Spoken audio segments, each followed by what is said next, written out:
बहुत समय पहले की बात है। ऊंची पहाड़ों और घने जंगलों के बीच एक बड़ा राज्य था जिसका नाम था अमरगढ़। वो राज्य बहुत सुंदर था। हरे खेत, लंबी नदियां और दूर तक फैले जंगल।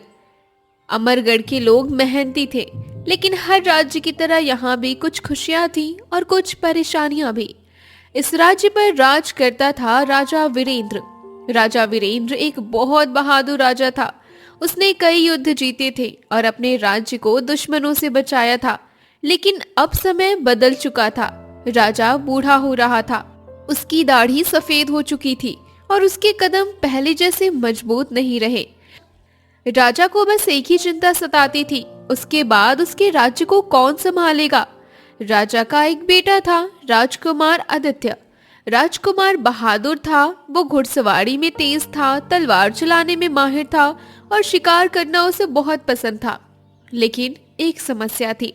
राजकुमार को राजनीति और जनता की समस्याओं से ज्यादा दिलचस्पी नहीं थी। वो ज्यादातर समय जंगलों में घूमता रहता। एक दिन महल में बड़ी सभा लगी। महल का दरबार लोगों से भरा हुआ था। मंत्री, सैनिक और राज्य के बड़े लोग वहां मौजूद थे। राजा सिंहासन पर बैठा था। उसके चेहरे पर चिंता साफ दिखाई दे रही थी।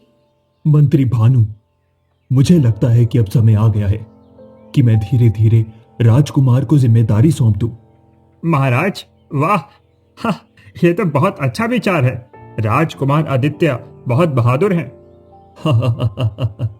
बहादुर होना ही काफी नहीं होता मंत्री। राजा को समझदार भी होना चाहिए। उसे जनता का दर्द समझना चाहिए। मंत्री भानु चुप हो गया, लेकिन उसके मन में कुछ और ही चल रहा था। असल में मंत्री भानु बहुत लालची आदमी था। वो लंबे समय से सोच रहा था कि अगर मौका मिले तो वो खुद ही राजा बन जाएगा। उसी समय अमरगढ़ के एक छोटे से गांव में एक बिल्कुल अलग दुनिया थी। वहां एक लड़का रहता था।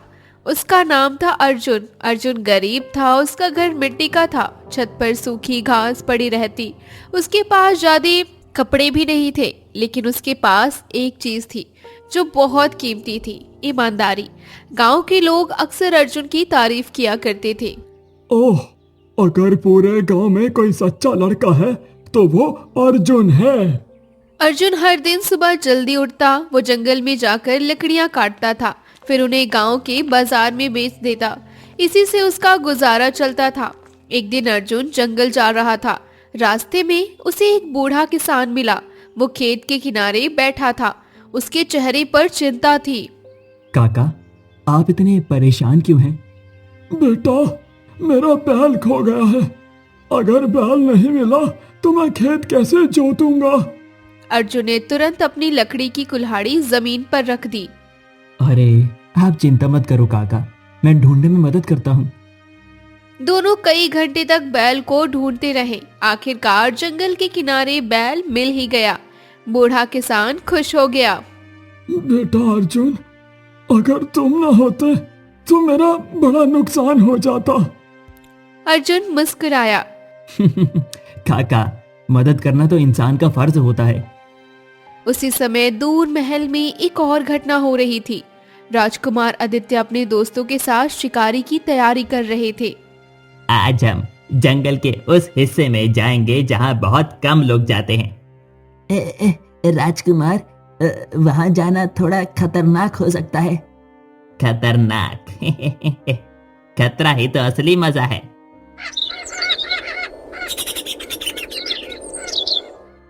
अगली सुबह राजकुमार अपने घोड़े पर बैठकर जंगल की तरफ निकल पड़ा।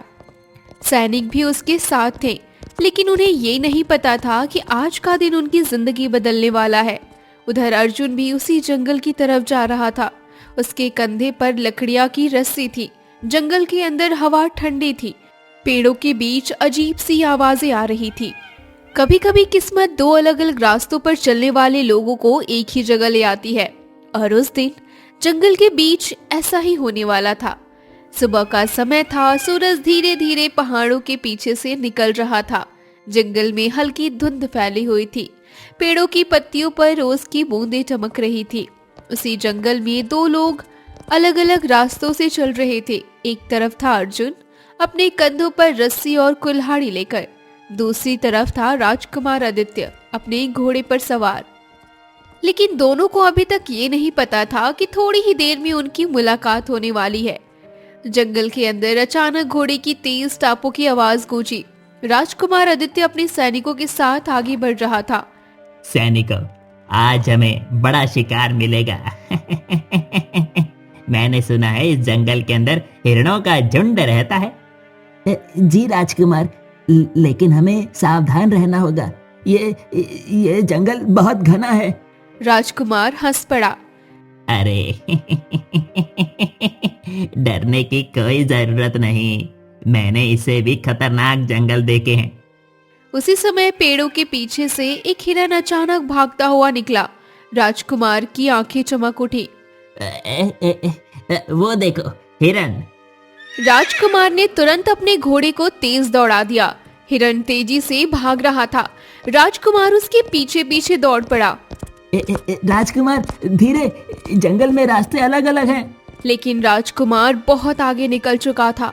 कुछ ही देर में सैनिक पीछे छूट गए। इधर जंगल के दूसरे हिस्से में अर्जुन लकड़ियां काट रहा था। अचानक उसे घोड़े की तेज आवाज सुनाई दी। जंगल में घोड़ा? यहाँ कौन आया होगा?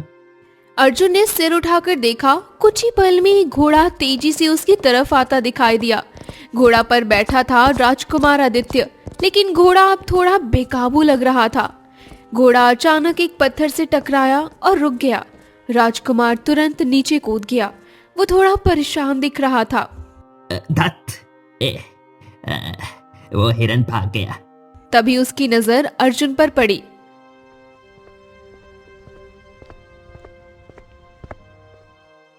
तुम कौन हो? मेरा नाम अर्जुन है, मैं पास के गांव से हूँ। राजकुमार ने चारों तरफ देखा। सैनिक कहीं दिखाई नहीं दे रहे थे। लगता है मैं रास्ता भटक गया हूँ। अर्जुन ने मुस्कुराते हुए कहा। जंगल में ऐसा अक्सर हो जाता है। अगर आप चाहें तो मैं आपको बाहर का रास्ता दिखा सकता हूँ। राजकुमार ने अर्जुन को ध्यान से देखा। उसके कपड़े साधारण थे, लेकिन उसकी आंखों में डर नहीं था। तुम्हें जंगल के रास्ते अच्छे से पता है। हाँ, मैं रोज यहाँ लकड़ियाँ काटने आता हूँ ना, इसीलिए।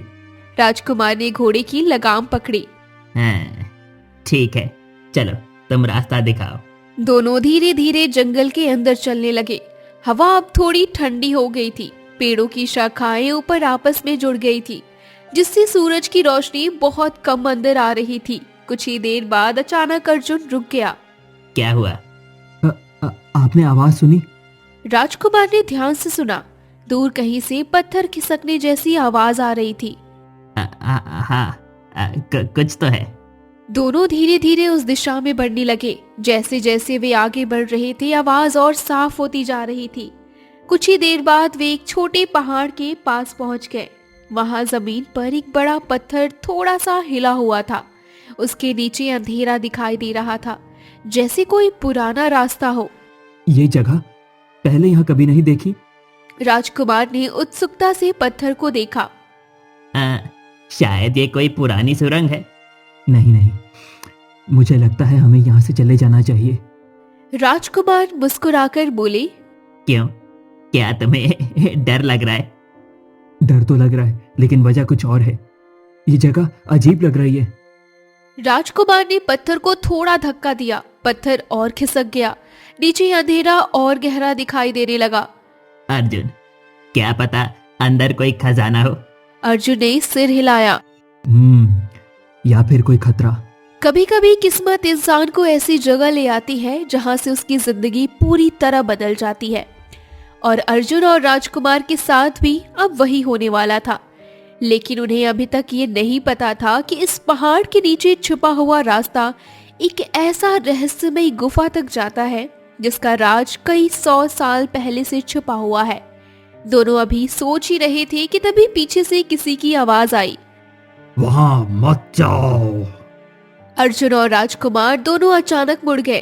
पेड़ों के बीच एक बूढ़ा आदमी खड़ा था। उसके लंबे सफेद बाल थे और हाथ में एक लकड़ी की छड़ी। वो था एक रहस्यमयी साधु और उस गुफा के बारे में बहुत कुछ जानता था। जंगल अचानक शांत हो गया। अर्जुन और राजकुमार आदित्य दोनों उस बूढ़े आदमी को देख रहे थे जो पेड़ों के बीच खड़ा था। उसकी लंबी सफेद दाढ़ी हवा में हिल रही थी। हाथ में एक पुरानी लकड़ी की छड़ी थी। उसकी आंखें बहुत गहरी थी, जैसे वो बहुत कुछ जानता हो। वहां मत जाओ। राजकुमार थोड़ा चिढ़ गया। क्यों? ये जगह तुम्हारी है क्या? साधु धीरे धीरे उनकी तरफ चलकर आया। उसके कदम बहुत शांत थे। यह जगह किसी की नहीं है, लेकिन जो यहाँ लालच में आते हैं वो कभी वापस नहीं जाते। अर्जुन थोड़ा डर गया। बाबा, आप किस बारे में बात कर रहे हैं? साधु ने उस बड़े पत्थर की तरफ देखा जिसके नीचे अंधेरा रास्ता दिखाई दे रहा था। उस रास्ते के नीचे एक बहुत पुरानी गुफा है। राजकुमार की आंखों में उत्सुकता आ गई। गुफा? हाँ, रहस्यमय गुफा। कुछ पल के लिए वहां सन्नाटा छा गया। हवा धीरे धीरे चल रही थी। पेड़ों की पत्तियां सरसराने लगी। और उस गुफा में क्या है? साधु कुछ देर तक चुप रहा, फिर उसने धीरे से कहा, उस गुफा में एक राज छिपा है, एक ऐसा राज जो इस राज्य की किस्मत बदल सकता है। अर्जुन और भी ध्यान से सुनने लगा। कैसा राज बाबा? कई 100 साल पहले अमरगढ़ में एक बहुत बुद्धिमान राजा था। उसका नाम था राजा समरवीर। राजकुमार ने ध्यान से सुना। उसे इतिहास में ये नाम याद था। हाँ, मैंने उनके बारे में सुना है। वो बहुत न्यायप्रिय राजा थे। साधु ने सिर हिलाया। सही कहा, लेकिन राजा समरवीर को एक डर था। उनको डर था कि उनके बाद कहीं कोई लालची या क्रूर राजा ना आ जाए। फिर उन्होंने क्या किया? साधु ने उस पत्थर की तरफ इशारा किया। उन्होंने इस गुफा को बनवाया और उसमें परीक्षा रखी। कैसी परीक्षा? 3 सवालों की परीक्षा। जंगल में अचानक ठंडी हवा चलने लगी। अर्जुन के हाथ थोड़े कांपने लगे। 3 सवाल? हाँ, और उन 3 सवालों का जवाब सिर्फ वही दे सकता है जो सच में जनता के बारे में सोचता हो। राजकुमार मुस्कुराने लगा। बस इतनी सी बात? 3 सवालों के जवाब देना कौन सा मुश्किल काम है? साधु ने उसकी आंखों में देखा। इतना आसान नहीं है राजकुमार। कई लोग उस गुफा में गए, लेकिन कोई भी वापस नहीं आया। अर्जुन डर गया। तो हमें वहां बिल्कुल नहीं जाना चाहिए। लेकिन राजकुमार के मन में अब जिज्ञासा और बढ़ गई थी। अगर ये सच है तो मुझे ये परीक्षा जरूर देखनी चाहिए। लेकिन राजकुमार, अगर साधु बाबा सही कह रहे हैं तो? राजकुमार ने हंसते हुए कहा,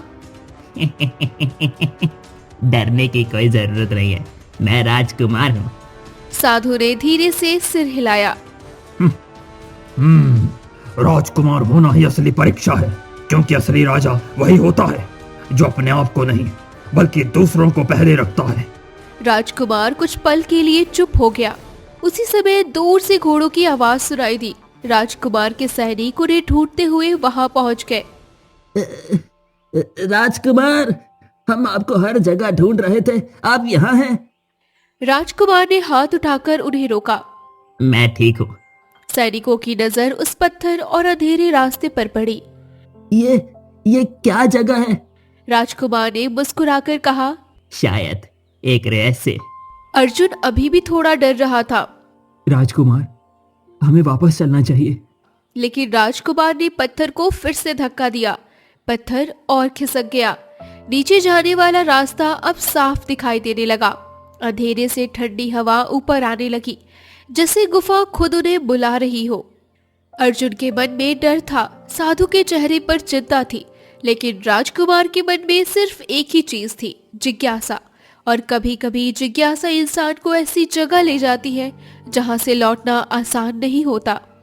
उन्हें अभी ये नहीं पता था कि इस गुफा के अंदर सिर्फ सवाल नहीं, वहां एक ऐसी सच्चाई छिपी है जो पूरे अमरगढ़ राज्य को बदल देगी। जंगल में हवा अचानक ठंडी हो गई। पहाड़ के नीचे पड़ा बड़ा पत्थर अब लगभग हट चुका था। उसके नीचे एक संकरा रास्ता दिखाई दे रहा था। वो रास्ता नीचे अंधेरे में जाता था। ऐसा लग रहा था जैसे धरती के अंदर कोई पुरानी सुरंग हो। अर्जुन उस रास्ते को देखकर घबरा गया, लेकिन अर्जुन आदित्य की आंखों में डर नहीं था बल्कि उत्साह था। तो यही है वो रहस्यमयी गुफा। राजकुमार, मुझे लगता है हमें वापस चलना चाहिए। इतनी दूर आकर वापस? नहीं अर्जुन, मैं देखना चाहता हूँ अंदर क्या है। सैनिक भी थोड़े असमंजस में थे। राजकुमार, अगर ये जगह खतरनाक हुई तो? अगर खतरा होगा तो हम उसका सामना करेंगे। साधु चुपचाप खड़ा सब देख रहा था। उसने एक गहरी सांस ली।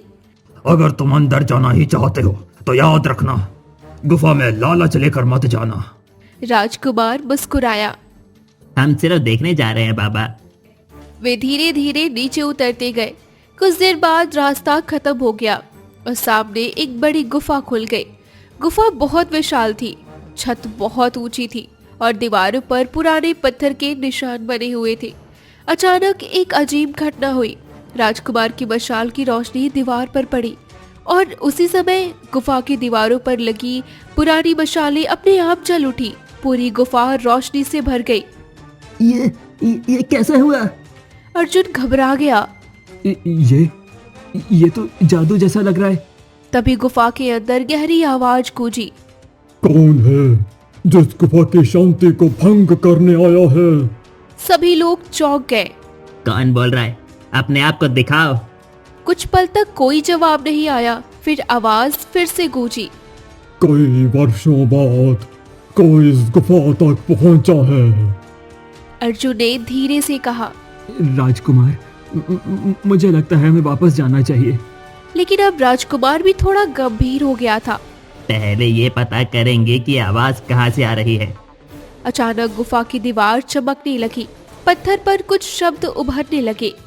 देखिए, दीवार पर कुछ लिखा हुआ है। राजकुमार आगे बढ़ा। उसने मशाल की रोशनी दीवार पर डाली। पत्थर पर पुराने अक्षर चमक रहे थे। ये गुफा सच्चे राजा की परीक्षा है। अर्जुन ने घबराकर पूछा। परीक्षा? दीवार पर आगे के शब्द उभरने लगे। जो इस परीक्षा को पूरा करेगा वही इस राज्य का असली राजा कहलाएगा। सैनिक एक दूसरे को देखने लगे। ये तो अजीब बात है। अर्जुन सोच में पड़ गया। शायद ये वही परीक्षा है जिसके बारे में साधु बाबा बता रहे थे। उसी समय गुफा के अंदर से वही आवाज फिर गूंजी। अगर तुम में हिम्मत है तो आगे बढ़ो। गुफा के सामने का रास्ता धीरे धीरे खुलने लगा। एक और सुरंग दिखाई देने लगा। अब अर्जुन और राजकुमार के सामने दो रास्ते थे। एक रास्ता था वापस जाने का और दूसरा रास्ता था इस रहस्यमयी परीक्षा की ओर। अर्जुन के मन में डर था, लेकिन राजकुमार की आंखों में चुनौती थी।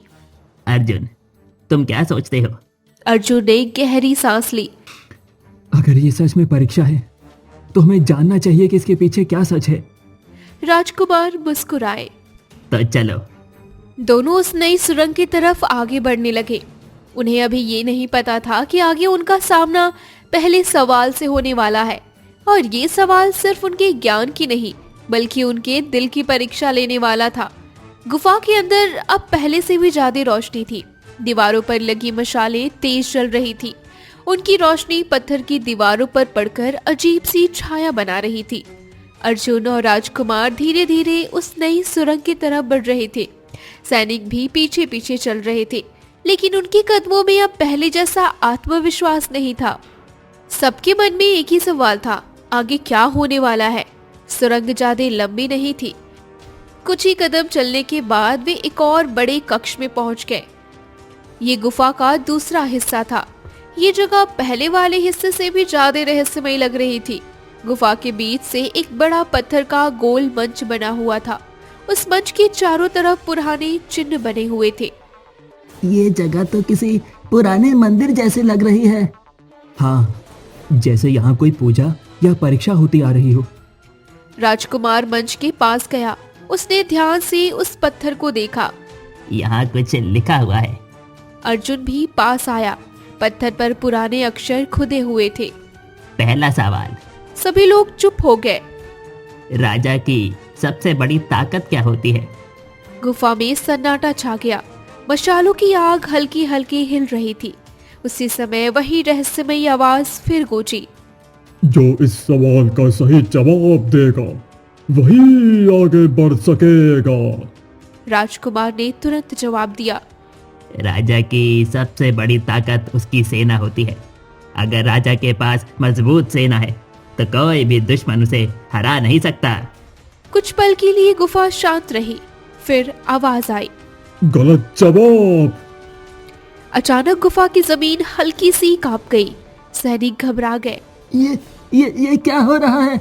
राजकुमार थोड़ा हैरान हो गए। गलत कैसे हो सकता है? हर राजा की ताकत उसकी सेना ही होती है। अर्जुन चुप खड़ा था। वो पत्थर पर लिखे सवाल को ध्यान से देख रहा था। शायद इस सवाल का मतलब कुछ और है। राजकुमार ने अर्जुन की तरफ देखा। तुम्हारा क्या जवाब है? अर्जुन थोड़ा सोचने लगा, फिर उसने धीरे से कहा। मुझे लगता है राजा की सबसे बड़ी ताकत उसकी जनता होती है। सभी सैनिक अर्जुन को देखने लगे। जनता? अर्जुन ने सिर हिलाया। हाँ, अगर जनता राजा के साथ है तो कोई भी दुश्मन उसे हरा नहीं सकता। लेकिन अगर जनता ही उसके खिलाफ हो जाए तो राजा की सेना भी उसे नहीं बचा सकती। कुछ पल के लिए गुफा बिल्कुल शांत हो गई। फिर अचानक दीवार पर चमक दिखाई दी। पत्थर पर बने चिन्ह चमकने लगे। सही जवाब। अचानक मंच के सामने का रास्ता धीरे धीरे खुलने लगा। एक नया रास्ता दिखाई देने लगा। सैनिक हैरान रह गए। ये तो सच में परीक्षा है। राजकुमार अर्जुन की तरफ देखने लगा। अर्जुन, तुमने ये जवाब कैसे सोचा? मैं राजा नहीं हूँ, लेकिन मैंने गांव में देखा है, जब लोग किसी के साथ खड़े हो जाते हैं तो वो इंसान बहुत मजबूत हो जाता है। राजकुमार कुछ देर तक चुप रहा, जैसे वो अर्जुन की बात के बारे में सोच रहा हो। उसी समय गुफा के बाहर कुछ और हो रहा था। जंगल के रास्ते पर घोड़े दौड़ रहे थे। उन घोड़ों पर सवार था मंत्री भानु। सैनिकों, जल्दी चलो। मंत्री जी, आपको कैसे पता कि राजकुमार यहाँ आए हैं? मंत्री भानु मुस्कुराया। मुझे सब पता है। असल में मंत्री भानु को इस गुफा के बारे में पहले से जानकारी थी। वो कई सालों से इस गुफा को खजाने को ढूंढने की कोशिश कर रहा था। मंत्री भानु को लगता था कि इस गुफा में बहुत बड़ा खजाना छुपा हुआ है, लेकिन उसे ये नहीं पता था कि इस गुफा में खजाने से भी ज्यादा कीमती चीज छिपी है, सच्चे राजा की पहचान। उधर गुफा के अंदर पहला सवाल खत्म हो चुका था, लेकिन असली परीक्षा अभी बाकी थी। अब अर्जुन और राजकुमार को आगे बढ़ना था, जहां उनका सामना होने वाला था दूसरे सवाल से, और ये सवाल पहले से भी ज्यादा कठिन होने वाला था। गुफा के अंदर अब सब कुछ पहले से अलग लग रहा था। पहला सवाल खत्म होते ही पत्थर का मंच धीरे धीरे खिसक गया। उसके पीछे एक नया रास्ता खुल गया। उस रास्ते से ठंडी हवा आ रही थी। ऐसा लग रहा था जैसे गुफा के अंदर कोई और बड़ा रहस्य छिपा हो। राजकुमार आदित्य आगे बढ़ा, अर्जुन उसके साथ चल रहा था। सैनिक थोड़ा पीछे रह गए। उनके कदम अभी बहुत सावधानी से पड़ रहे थे। ये जगह सच में अजीब है। मुझे लगता है हमें वापस लौट जाना चाहिए। डरने वालों को राजा की सेना में नहीं होना चाहिए। कुछ कदम आगे जाने के बाद वे एक और बड़े कक्ष में पहुंचे। ये गुफा का तीसरा हिस्सा था। ये जगह पहले से भी ज्यादा रहस्यमय लग रही थी। दीवारों पर अजीब अजीब चिन्ह बने हुए थे। बीच में एक लंबा पत्थर का स्तंभ खड़ा था। अर्जुन ने उस स्तंभ को ध्यान से देखा। राजकुमार, इस पर भी कुछ लिखा हुआ है। दूसरा सवाल। गुफा में फिर से वही रहस्यमयी आवाज गूंजी। जो पहला सवाल पार कर चुका है उसे अब दूसरा सवाल सुनना होगा। सभी लोग ध्यान से सुनो। दूसरा सवाल ये है, राजा को सबसे पहले किसकी रक्षा करनी चाहिए? गुफा में सन्नाटा छा गया। राजकुमार ने तुरंत जवाब दिया। राजा को अपने राज्य की रक्षा करनी चाहिए। अगर राज्य सुरक्षित रहेगा तो सब सुरक्षित रहेंगे। कुछ पल तक कोई आवाज नहीं आई। फिर गुफा में वही आवाज गूंजी। अधूरा जवाब। राजकुमार हैरान रह गया। अधूरा? अर्जुन सोचने लगा। उसने गांव के लोगों के बारे में सोचा, गरीब किसानों के बारे में सोचा, उन बच्चों के बारे में सोचा जो भूखे सो जाते थे। फिर उसने धीरे से कहा, राजा को सबसे पहले कमजोर लोगों की रक्षा करनी चाहिए। सैनिक अर्जुन को देखने लगे। कमजोर लोगों की? अर्जुन ने सिर हिलाया। हाँ, क्योंकि मजबूत लोग खुद की रक्षा कर सकते हैं, लेकिन गरीब और कमजोर लोगों के पास कोई ताकत नहीं होती। अगर राजा उनकी रक्षा नहीं करेगा तो कोई भी नहीं करेगा। कुछ पल के लिए गुफा फिर शांत हो गई। फिर अचानक पत्थर का स्तंभ चमक उठा। दीवारों पर बड़े चिन्ह रोशनी से भर गए। सही जवाब। एक और गहरा रास्ता दिखाई देने लगा। सैनिक अब सच में डर गए थे। ये गुफा सच में जादुई है। राजकुमार अर्जुन की तरफ देखने लगा। उसके चेहरे पर इस बार गुस्सा नहीं था, बल्कि थोड़ा सम्मान था। अर्जुन, तुम्हारे जवाब अलग क्यों होते हैं? क्योंकि मेरी जिंदगी अलग है ना राजकुमार। मैंने गांव में बहुत मुश्किलें देखी हैं। राजकुमार कुछ देर तक चुप रहा, जैसे वो पहली बार किसी और की नजर से दुनिया देख रहा हो। उसी समय गुफा के बाहर मंत्री भानु अपने सैनिकों के साथ पहाड़ के पास पहुंच चुका था। यही जगह है। सैनिकों ने चारों तरफ देखा। लेकिन यहाँ तो सिर्फ पहाड़ है। मंत्री मुस्कुराया। उसने उस बड़े पत्थर की तरफ इशारा किया। गुफा का रास्ता इसी के नीचे है। सैनिकों ने मिलकर पत्थर को हटाया। नीचे वही अंधेरा रास्ता दिखाई देने लगा। तो सच में यहाँ गुफा है? आज कई सालों का इंतजार खत्म होगा। उसे अभी भी लगता था कि इस गुफा में बहुत बड़ा खजाना छिपा है। उसे ये नहीं पता था कि इस गुफा में खजाने से भी बड़ी चीज छिपी है, सत्ता की असली परीक्षा। उधर गुफा के अंदर अर्जुन और राजकुमार अब दूसरे सवाल को पार कर चुके थे, लेकिन असली परीक्षा तो अभी बाकी थी। अब उनके सामने आने वाला था तीसरा और आखिरी सवाल, और ये सवाल उनकी सोच ही नहीं, उनकी किस्मत भी बदलने वाला था। गुफा के अंदर अब माहौल और भी रहस्यमयी हो गया था। अर्जुन और राजकुमार आदित्य 2 सवालों की परीक्षा पार कर चुके थे, लेकिन दोनों को महसूस हो रहा था कि असली परीक्षा अभी बाकी है। गुफा की दीवारों पर लगी मशालें धीरे धीरे हिल रही थी। उनकी रोशनी पत्थर की दीवारों पर अजीब सी छाया बना रही थी। राजकुमार आगे बढ़ा, अर्जुन उसके साथ चल रहा था। सैनिक थोड़ी दूरी पर खड़े थे। कुछ ही कदम आगे जाने के बाद वो गुफा के सबसे बड़े कक्ष में पहुंच गए। ये जगह बाकी सभी जगहों से अलग थी। गुफा के बीच में एक बड़ा पत्थर का सिंहासन बना हुआ था। सिंहासन के ऊपर पत्थर की छत से हल्की रोशनी गिर रही थी।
अचानक सिंहासन के सामने की जमीन खुलने लगी। उसके अंदर से एक पुराना पत्थर का संदूक ऊपर आने लगा। संदूक के ऊपर एक चमकता हुआ मुकुट रखा था। ये तो राजा का मुकुट है। राजकुमार अर्जुन की तरफ देखने लगे। अर्जुन, शायद ये मुकुट तुम्हारे लिए है। अर्जुन घबरा गया। अरे नहीं राजकुमार, मैं सिर्फ एक गरीब लड़का हूँ। उसी समय पीछे से आवाज आई, तो आखिरकार हमें वो खजाना मिल ही गया। ये मुकुट अब मेरा होगा। सभी लोग पीछे मुड़े। गुफा के रास्ते से मंत्री भानु और उसके सैनिक अंदर आ चुके थे। मंत्री की नजर तुरंत उस मुकुट पर पड़ी। उसकी आंखों में लालच चमकने लगा। मंत्री भानु, आप यहाँ क्या कर रहे हैं? मंत्री हंस पड़ा।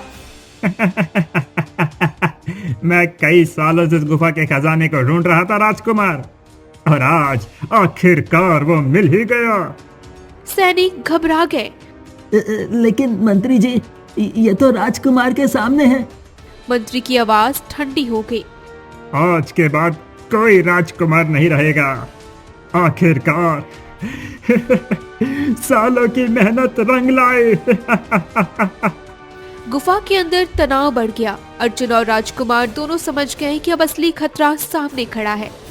3 सवालों की परीक्षा खत्म हो चुकी थी, लेकिन अब शुरू होने वाली थी लालच और सच्चाई की आखिरी लड़ाई। गुफा के सबसे बड़े कक्ष में अब अजीब सा तनाव फैल गया था। बीच में पत्थर का सिंहासन था, उसके सामने रखा था चमकता हुआ मुकुट, और उसके चारों तरफ खड़े थे अर्जुन, राजकुमार आदित्य, सैनिक और अब मंत्री भानु। मंत्री की आंखों में लालच साफ दिखाई दे रहा था। मंत्री भानु, ये मुकुट आपका नहीं है। मुकुट उसी का होता है बेटे, जिसके पास ताकत होती है। मंत्री जी, ये सही नहीं है। चुप! तुम लोग सिर्फ आदेश मानो। इन दोनों को पकड़ लो। मंत्री के सैनिक आगे बढ़ने लगे, लेकिन तभी गुफा की दीवारों से फिर वही रहस्यमयी आवाज गूंजी। रुको! सभी लोग अचानक रुक गए। यह मुकुट किसी ताकतवर के लिए नहीं है। यह मुकुट सिर्फ उस इंसान के लिए है जो सच्चा हो। सच्चाई? सच्चाई से राज नहीं चलता, राज ताकत से चलती है। इतना कहकर मंत्री भानु मुकुट की तरफ बढ़ा। उसने हाथ बढ़ाकर मुकुट उठाने की कोशिश की, लेकिन जैसे ही उसका हाथ मुकुट के पास पहुंचा, अचानक गुफा की जमीन कांपने लगी। ये क्या हो रहा है? दीवारों पर बनी मशालों की आग तेज हो गई। गुफा के अंदर गूंजती हुई आवाज फिर सुनाई दी। जो लालच से मुकुट छुएगा, वो इस गुफा से कभी बाहर नहीं जाएगा। मंत्री रुक गया, लेकिन उसके चेहरे पर अभी भी घमंड था। मुझे कोई नहीं रोक सकता। उसने फिर से मुकुट उठाने की कोशिश की, और उसी पल उसके पैरों के नीचे की जमीन अचानक खिसक गई।